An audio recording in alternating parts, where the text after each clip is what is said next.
had a really interesting experience on the first day arriving in Nairobi. So let me just paint the picture. I'd actually arrived the day before, and the following day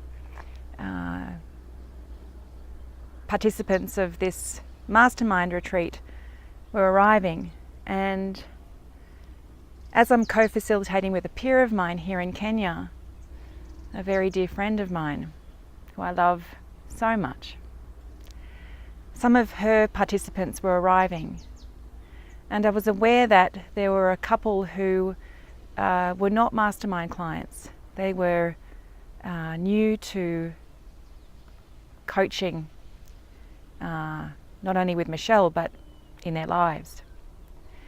And yet the people that were coming from my side were well ensconced in the process already.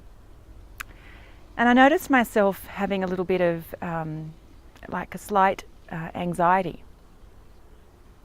and my head was saying things like, with these new people, do I need to frame up what my people already know? Do I need to go into teaching mode in order, to have them catch up to where the others are at? And as I had this thought process, my body would even feel more anxious. And so I inquired, what is this about? What is this anxiety about? What information does this anxiety have to bring me? And I went into meditation and I received this message: let go of control. Let go of control. Let go of the person who I was believing that I needed to be. Let go of the person that the teacher that I believed that I needed to be, the educator, the person that needed to have them understand with the mind what was going to happen. Because I knew we were going to be having a multidimensional conversation.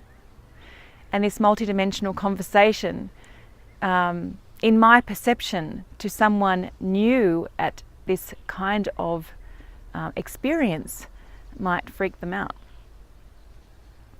And so what I was intending to do in that thought process, or the intention behind that thought process, was I was seeking safety. I was seeking safety for me. I wanted to feel safe, and it really wasn't about the participants.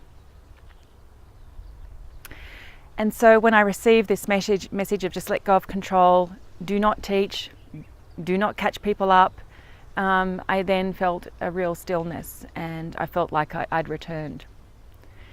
And the next day we went walking. We walked for 5 hours on Mount Longonot, which is an extinct volcano. And I could see myself shifting. One moment I'd feel free in this, role of facilitator that had no need to teach and educate and have someone understand with the mind what we were about to do, because actually you can't understand with the mind what we were about to do. And then I'd go into moments of, oh no, I feel like I need to catch them up. Anyway, I chose not to listen to the mind, and I completely let go. And I even went to the point of, there may be, the experience may be one where I'm simply holding space. And I gave myself permission to play that role, if that's the role that I was being asked to play.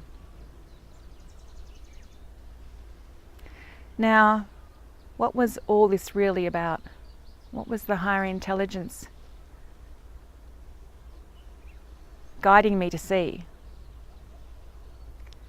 And it was this: we may teach, we may lead, we may express, we may design, We may heal. We may direct. We may write. We may do many, many, many things. But it's not about what we do that creates the magic. It's not what we do that creates the expansion. And I'm talking about quantum expansion, not linear expansion. I'm talking about expansion that could never be planned or conceived of. I'm talking about that level of expansion. I'm talking about massive expansion. Massive expansion does not come from what we do. We may decide to do those things because they give us joy, because they're a natural expression of who we are, and we get to experience ourselves by doing those things. But the massive expansion does not come from what we're doing. The massive expansion comes from the freedom to be. And the freedom to be is really the greatest act of unconditional love that we can assume. Because as we are free, as our beingness resonates in freedom, that automatically sets up an invitation to another to also let go of the person that they believed they needed to be, and the things that they needed to do. It sets up an invitation to be free. And isn't freedom one of the highest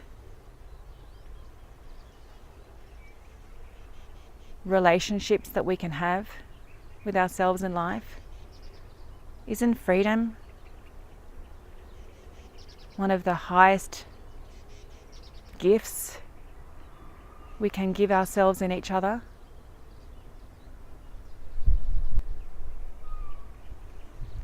And so what has unfolded over the last few days has been extraordinary expansion. Not only for the people who have been on this process, who are well ensconced and I guess feel a normality with this process, but also for the people who are new to this process. For the people who are new to this process, they didn't have to experience 10, 12 years of trying to understand it with the mind. The freedom that was held in myself and in Michelle shook them. Shook them into their own freedom. And so it was a really, really incredible experience that I had. And I wanted to share that with you. And I trust that the freedom that is in me has an impact on you, because it is the greatest act of unconditional love that I can give in my leadership of self and my leadership of others. Thank you.